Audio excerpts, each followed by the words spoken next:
All right, guys, go ahead, fire away. What's up, Matt? Is it unusual to you at all to be scouting the Saints this week? Well, look, I mean, really, I spent 15 out of my 24 years in the league at that place, so obviously I got a lot of fond memories of being there.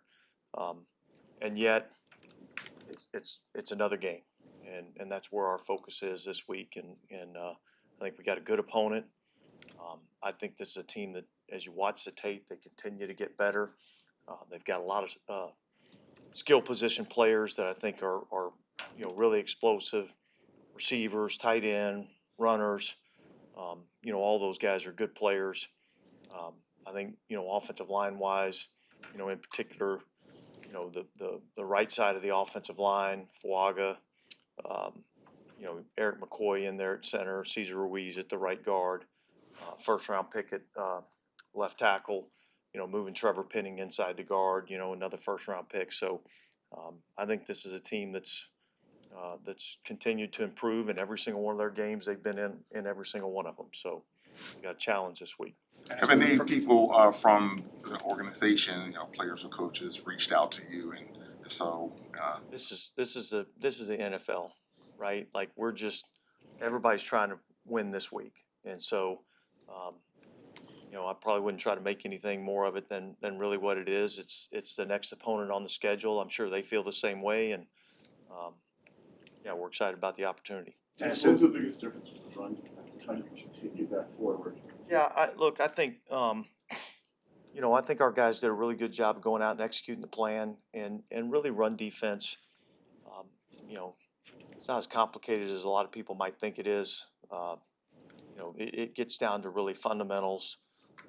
It gets down to being able to strike blocks, being able to get off of blocks, linebackers coming downhill, secondary guys getting off blocks, keeping the ball inside. All those kinds of things are important, and so it really was more about us playing with our fundamentals and our technique, and I thought our guys did a good job of that last week. What's been key to just stacking up the takeaways? Well, look, it comes from preparation. That's the first thing. You're looking for your opportunities where you have an opportunity to make plays. You can't play every play on every play. You have to look for tactical clues that tell you where your opportunities might come to make a play, and then when those opportunities present themselves, you got to be able to take advantage of it. You have to create population around the ball. It's hard to take the ball away if you don't have guys around it. So it's things that we talk about each and every week. It's a big focus for us in terms of taking the ball away. I think it's one of the big determining factors in winning and losing ball games is the turnover takeaway ratio, and so that's probably been what we've done best, and we need to continue to do that. On that first fumble recovery on Monday night, what did you see both in the ability of Tez to get it loose and then the number of guys you had going after it? I think obviously the other night the conditions I think kind of helped for some of the ball security issues. But it's one of those things where that's how the ball comes out in our league. The ball comes out with top-down punch-outs. And so when you have a lot of guys swarming the ball, a lot of times these ball carriers start worrying about and more concerned about the guys that are trying to tackle them. And so they lose a little bit of focus on protecting the football. And that's when they're vulnerable to giving it up to us. Well, you remember the most about your time in New Orleans? Oh man, look, again, I mean 15 years there, a lot of good experiences, a lot of good people, a lot of wins. We were a part of a lot of success there. So I got fond memories of it, but again, like I said, I think this week is really all about let's focus on the footballs. This is going to be about the players on the field, Bears versus the Saints. Those guys will really determine the outcome of the game. Pardon me, I have to try it, but what do you think ultimately went wrong and kind of your tenure? Yeah, look, I mean, I appreciate the question. I don't think I'm going to go there. Let's just, let's focus on what we got going on now. Coach, what do you see from '06 season like for you there? Just what coming off of Katrina and things like that. Yeah, look, I mean, like I said, there was a lot of good memories that I have there. We were part of a lot of wins, going to the NFC Championship game that year. But I think really what we need to be focused on right now is, what do we have to do to try to win this game? And I think that's where all of our focus is. So when you look at these turnovers, and I know they tend to come in bunches, but they're not. Let's call them takeaways. That's what I was getting to. I really was. Yeah. They're not all the same, right? Some of them are turnovers where they're like the last one. That was a turnover. You guys had population. Deshaun was there, but that was a turnover. But most of these things like the previous 9 or 10, they were legit takeaways. Like guys really going to make plays, anticipating things, understanding route combinations, punching the ball out. How do you evaluate them differently from turnovers versus takeaways? Yeah, well, look, I mean, I think all of them. I think all of them matter, and I think, I might argue that, some of the things that we were doing in terms of attacking you know, the zone read scheme, maybe that had something to do with the ball handling. I think all of those things matter. I think the number one thing is, man, there's a conscious effort. And there's a prepared knowledge of where your takeaway opportunities are going to happen, and then we have to create population around the ball and those opportunities. And then when we get those opportunities, we've got to take advantage of them. Coach, when you look at the tape, what are you seeing from Spencer right now that's caused such an improvement in his game, and how do you disrupt that a little bit? Yeah, look, I think he's doing a good job of getting rid of the ball. I think when he's able to get the ball out in rhythm and on timing, I think he's been highly successful. And then the second thing that he's been able to do is when it hasn't been there, he's been able to create a lot of things with his feet. So I think his mobility is one of those factors that we're going to have to take into account. And married up with that, what makes Olave as quarterback friendly as he is, and particularly to this particular? Yeah, look, I think he runs exceptional routes. He's got really good speed. He's got great transition in and out of the break, and so I think that's really what it is. I think his ability to transition, which creates separation, and now quarterbacks throwing into a few more open windows than some of these guys that maybe take a little bit more time getting in and out of their breaks and their transition. How do you gotten used to here? Just curious about, you had 2 sets of brothers that, you coached Nephi and Rajon in New Orleans, and I've got Noah and Deshaun. What's that like for you as a coach to kind of go to one place, get used to another, and coach like people who are related? Yeah, I don't know. I hadn't really thought of it that way. You know what I mean? I just coach the guys that are out here, and look, Noah's doing a really good job for us. He's a guy that really prior to this season really hadn't had a lot of playing time, hadn't had a lot of success, and yet he came into this offseason. He attacked the offseason, and he's really improved. He's improved himself physically. He's improved himself mentally, and he's a guy that he plays kind of our style, our brand. Kind of a tough, physical style of football, and he's bought into the things that we're trying to get done. He's worked really hard at it, and I think he's had some success because of it. And with the third down defense, some of the stuff you guys have been doing on third down, how have you seen the players embrace what you're bringing to the whiteboard? You're asking maybe guys to drop or guys to just do a lot of different things. How have you seen them really take to it? Well, look, I think anytime you do anything that might be different than people have done in the past, they kind of got to see the results of that first, and then as they begin to see the results, they start to buy in more and more to the things that they're being asked to do. And sometimes guys have to do things that maybe they may not naturally just want to do, but yet they see the results and how it helps the entire football team. And so, look, there's going to be times that we're going to create opportunities for, call it a defensive lineman, to go get some pressure on the quarterback. There's going to be some times where we're going to ask them to drop so we can create some pressure in other areas.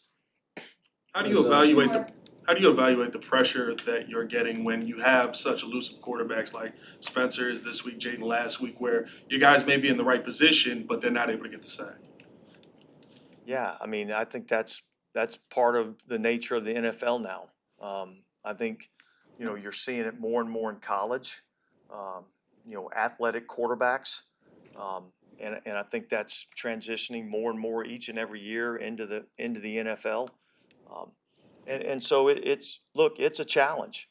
Um, but yet, that's kind of the nature of the business. And sometimes we're going to win those battles, and sometimes we're not going to win those battles.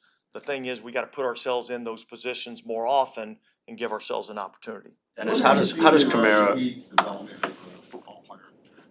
Say it again. Shaheed, his development. Yeah, look, I think he continues to get better each and every year. The one thing that you notice about him, he's got elite speed, and so his speed down the field, his speed on crossing routes, how they use him on some of these jet sweeps or fly sweeps. I just think he's continuing to improve. I think he's continued to improve in terms of different things that they can ask him to do, different alignments, put him in different positions. Uh, run some different routes, some things that aren't just straight line routes, more transitional type routes. So I've seen him, continue to improve. Go ahead, Courtney. Just given your knowledge of the team, like, are you noticing more guys on offense coming over to you this week asking for? Like... No, not really. I mean, I think you look at the tape, and the tape really tells you what you need to know. And so, obviously, if anybody has questions, I'm more than happy to give my insight. But I think those guys on the offensive side have a pretty good handle of what they're looking at. You turn on the defense just to watch. No. All right, thanks, guys. Got the ball back for that final possession Monday night. What did you find most encouraging or satisfying about the ability to kind of just lean into the running game the way you guys did? I think Ben said it was, over the headset, he was kind of like, hey, here we go. We're going to lean on the run game here a little bit here in this last drive, and they're going to take us to a win here. And to be able to say that and then go do it and execute it in crunch time when the game is on the line, and kind of fall back on the details and all those things that we have talked about kind of ad nauseum as we've talked about the run game here early in the season. But to be able to go and execute it in crunch time was awesome. Knowing the way Swift is wired, what did you appreciate about what happened Monday night for him, given how much he's stuck at it? Yeah, I mean, obviously, anytime good things happen to people that you've seen work at it behind the scenes, and he certainly received a little bit of scrutiny, just from the outside, and for him to stick with it and just continue to battle, awesome to see him go do what he did, and making a number of huge plays that were really important for us to get the win. You mentioned you always every week you always talk about all the different factors, but what was the biggest difference? Just the details. It was every little part of it. There's shots on tape. You're looking at it, and the O-line is running off the ball. We're hitting blocks, and we're affecting the second level. We talked about last week really handling the two interior players, and then their backers were good players, and so that was a goal. That was a key going into the game, and I felt like our interior line, our tackles, they did that. The backs on their landmarks, and then outside the perimeter blocking was excellent. The finishing was awesome. When you look at the penalties, obviously every penalty is different. Yeah. You're not going to agree with all of them, but when you look at the number of penalties and what you guys are trying to do, how do you kind of reckon that? What does that reflect on what you guys need to continue to get better at? Yeah. So obviously after the self scout of the bye, you look at it and you say this is a problem. We need to continue to address this. Every penalty is different. We had 3 in the game that we just played. You can look at it and say whatever you want, whether you agree or not. It really doesn't matter. When they throw the flag, it's a penalty. And the biggest thing is figuring out how we teach those things moving forward to avoid those. And so every situation is different, whether that's, you're talking about a pass interference or we're lined up off sides or something like that. But it really is specific to the individual play, whatever that infraction was. But we're still working to clean that up in pre-snap. What did New Orleans mean to your coaching career? I have a special place in my heart for New Orleans. That was obviously where I got started. Sean hired me when I was 22, and I moved down there, and I kind of grew up in the NFL in that way in my career. My now wife moved down there with me, and we spent 4 years there. That organization is top class. Mrs. B and Mickey Loomis and all the people still there that are working. I have nothing but great things to say about and the most respect for. How have you seen Dennis Allen handle a week like this, just being there last year? Is it fresh for him at all? Could you tell anything? No, I think he just handles it. He handles his business every week.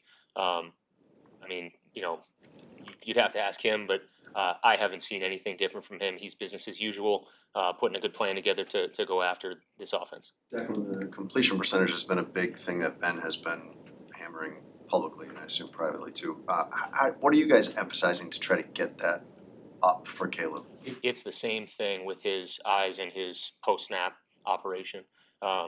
Being able to find your checkdowns, being able to tie your feet into your eyes, because a lot of those numbers get inflated when late in a play you're able to find an outlet and get those yards in third and fourth in the progression, catches the ball and he's catching and knifing. That's really a point of emphasis. Like, we're going to go out here to third down. You know, if 1 and 2 get shut down, we have to continue playing through that progression and working to find 3, 4, and 5, and that really is how those numbers go up. It's process related. You can't just say, "Hey, you got to complete the ball." It's really, okay, well, how do I do that? And that's by continuing to stick with, I'm 3, 4, 5 in the progression. Caleb was saying he was missing. Are you able to appreciate the strides that this offense has made, or is it so focused on details and then cleaning things up and where you can get better? How do you kind of strike that balance from your perspective? I think we've gotten better, but we got to get a lot better. There's still a lot of room to improve in all aspects of it. We have yet to play our cleanest brand of football and put that on tape. I think we're capable of a lot, and yet it still is every day, coming back to it and focusing on the little details that lead us there. Declan, with the passing game, as you guys evolve to try to create more yards after the catch, what is Caleb's responsibility in improving that area of the offense that you Ball location is the number one thing. So we talk about a runner's ball, but anytime we're throwing the ball, within 15 yards of the line of scrimmage, that ball location is precise. And it has to be for our player to be able to transition quickly into a runner, and then for our guys to be able to go block for that player. And so that's the number one thing that, he would come up here and if I said ball location, he would laugh because he hears it all the time. But that's the biggest thing. How do you create improvement with that? That is the mechanics that he works with JT and individual things like that, and then also comfort in the concepts that we're asking him. To put his feet in line with where he needs to throw the ball, his eyes in line with where he needs to throw the ball, and continue to accelerate that growth. At the same point, when he was saying yesterday that he's missing more on the run, his feet are off. Do you think that's the diagnosis of why he's missing on the run more often than he's? I think it's specific to the play. Sometimes he's got a much better feel for how his arm feels on the run than. I'm talking about more like in the rhythm of the passing game. Hey, we're 1-2, and I'm finding that throw and leading that player into a catch and run opportunity. Going back to the penalties, it seems like other teams have talked about like the legal formation. Is it being called differently this year? It seems like this is coming up. That's probably a better question for, we have a number of people that probably can answer that better than I can. Our job is to not get flagged, and so we got to make sure that we're communicating with the official. We got to make sure that we're clean in and out of the huddle with our feet set, and if that's getting called, we have to be teaching that a little bit differently.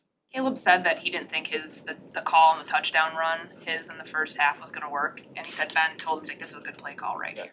And then to see the proof of concept with it working, like when you're hearing that stuff on the headset, what goes through your mind, and what do you think that does for him to have a confident play caller who puts him in situations? Yeah, I think confidence comes from demonstrated ability, and so when he goes out there and we call this play and he's looking at the look and he's like, hey, it doesn't look, you just trust, kind of the planning, the scheming that we've done during the week, trust that, we're going to try to put you in the best possible position to have success.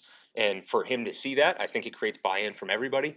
But, anytime you're in those crunch time moments and you see something that you plan go well, it's a good thing. What have you seen in Is there ever like a collective, excitement from the rest of the offensive staff when they hear Ben say something like that and then seeing it work out? No, I think just any headset communication is always driven to try to, put the player's mindset in a positive frame and try to keep him as neutral as we can. And so, no, I think that's just business as usual. We spend a lot of time scheming and putting concepts in, and we have confidence when we call them. What did you think about Theo at left tackle and What do you like about when you guys can get him in open space a little bit? So Theo's athletic, so very similar to, Darnell's really athletic. You saw him pull a couple of times, and anytime you can get your bigger athletes in space, that's a good thing. He is a guy that I think Ben said it was like he plays in this game and it's not too big for him. You don't really notice that he's out there, and that's like one of the best compliments you can have as a tackle, especially when you're dealing with edge rushers and you're on an island sometimes. But I appreciated the way he went out and played, and he's going to continue to work to grow. What do you think of Loveland's development and other aspects of his game, especially if the game plan doesn't call for him to get the ball a lot? I would say this: he's been locked in every week. He's a guy that loves football, studies really hard. He's ready to go. Sometimes the ball doesn't find you, and it's probably not all that different than how we've talked about Swift, just kind of staying with it, and then eventually you get that breakthrough.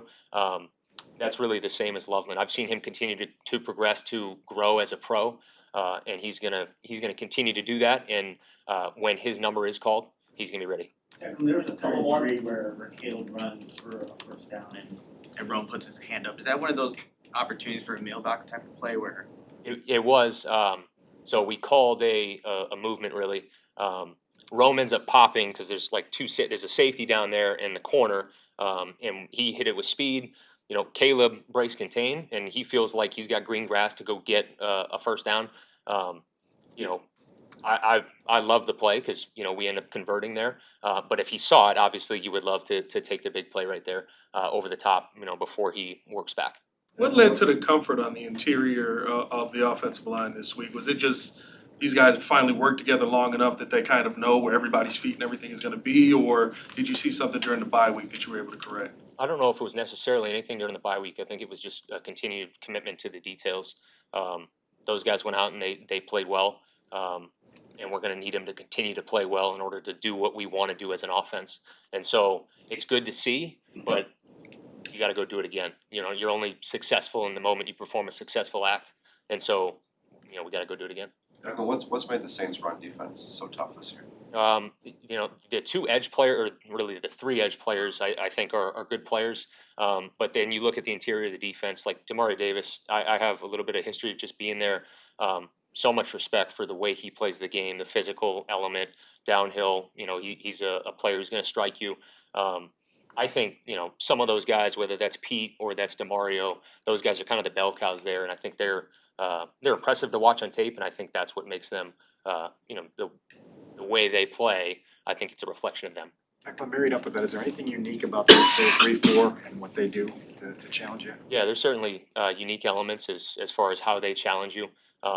That's a little bit more game plan related, and so I'll kind of leave it at that. But absolutely, they do some things to stress you. Awesome. Thanks, guys. Thank you. Yes. Good afternoon, everyone. Hey. How everyone doing? Good, how are you? Good. Doing good. Doing fine. Go ahead, what do y'all have? Can you kind of describe the process of getting a new kicker involved and to kick in a regular season game? Yeah, I mean, it's a difficult process. Obviously, you have to have a new guy come in, get acclimated to not only the team, but also get acclimated to a new holder, a new snapper. Speaking in terms of, I guess,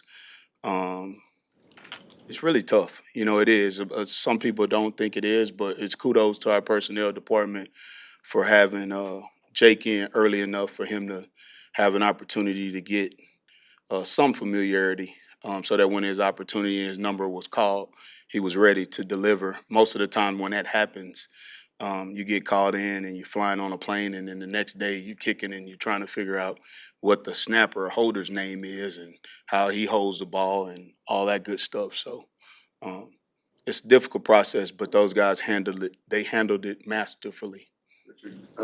Players at any position can play through some injuries. How do you determine with Cairo whether he can kick well enough through it or whether it's not worth trying to do that? Yeah, it's a good question, Jay.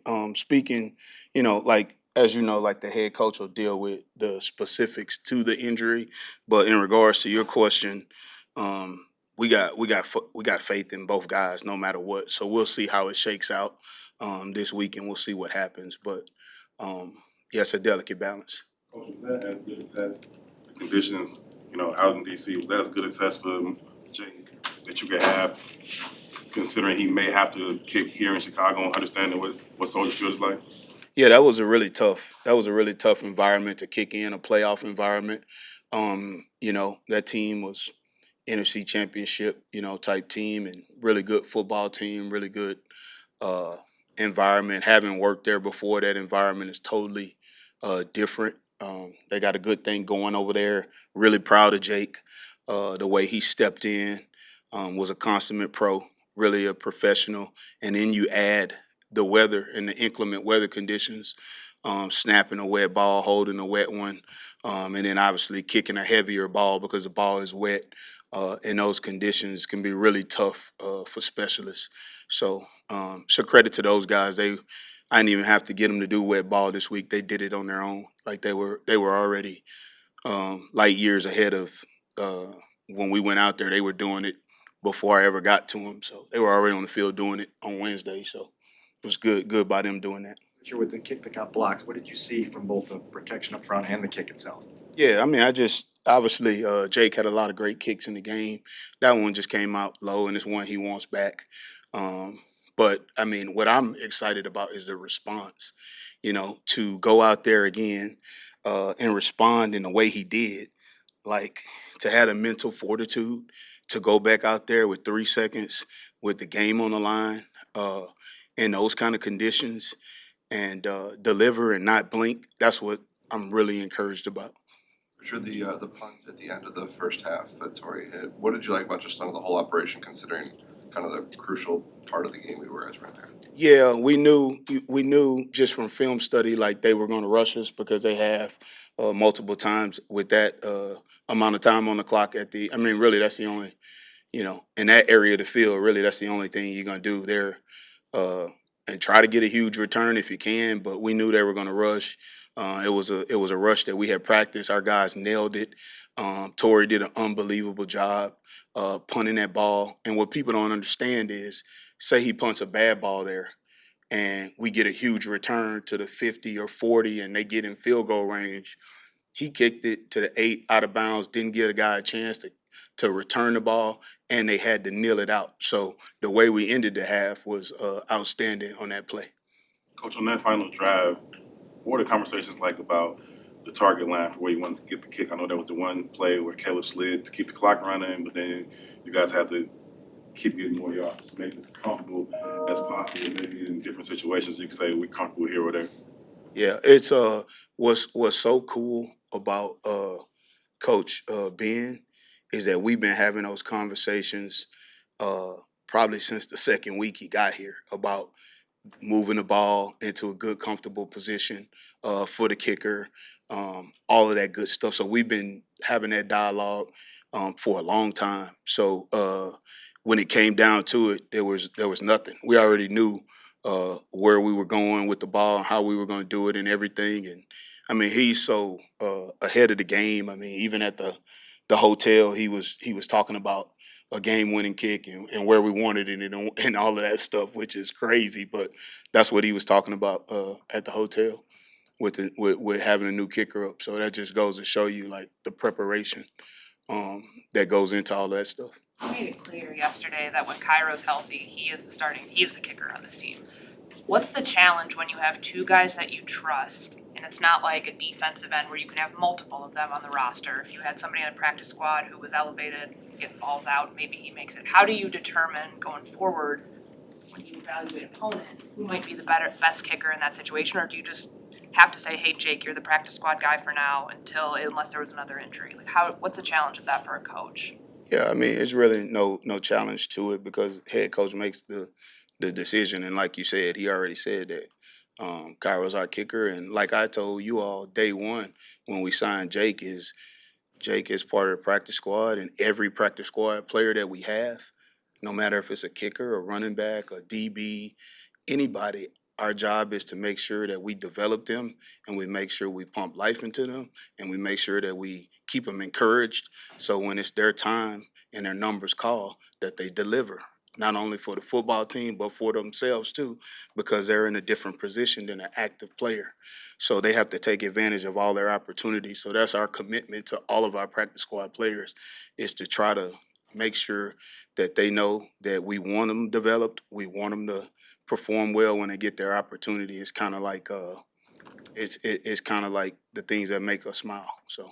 I know this might be ancient history at this point, but did you pull anything back from 22 when Badgley came in, kind of on a moment's notice, bad conditions, on the road, that sort of thing? Yeah, that's good. That's good memory. Yeah, not specifically for Badgley in that case, but we pulled more stuff for Jake, and we knew he could make big kicks, and he's made big kicks in big games, and I wanted to make sure the team knew that, and we put our best foot forward to give him the best opportunity to have a good night and to help our team. So that's kind of the way we approach that.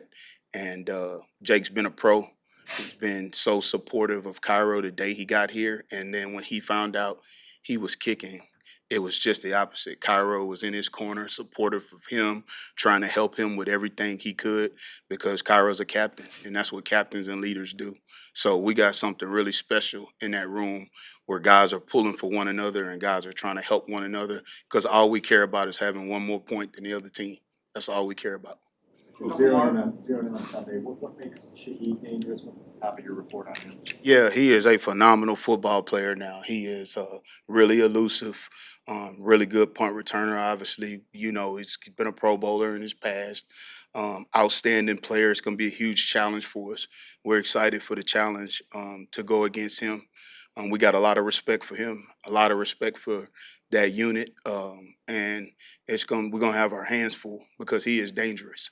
Coach, when Josh Blackwell first got here and started to make himself known as a dependable player on the team, I had asked him about Sheriff McManus if he knew who he was, and he said no, but he said he'd do his homework on him.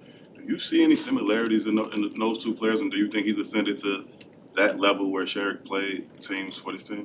Yeah, I think he's definitely headed in that direction. I had the great honor and pleasure of coaching Sherrick when I was here the first time, and I tell you what, he made me a better coach. He is a phenomenal player, cerebral. There are a lot of similarities in those two players. I would say that Black, Sherrick has more skins on the wall right now, and Black's trying to get there. But he's definitely aware of him now. We've showed him tape of him now, and that's one of the great players that's played here, and a really good person. I love Sherrick to death. Thanks, guys. Thanks, Richard. All right, thank you all.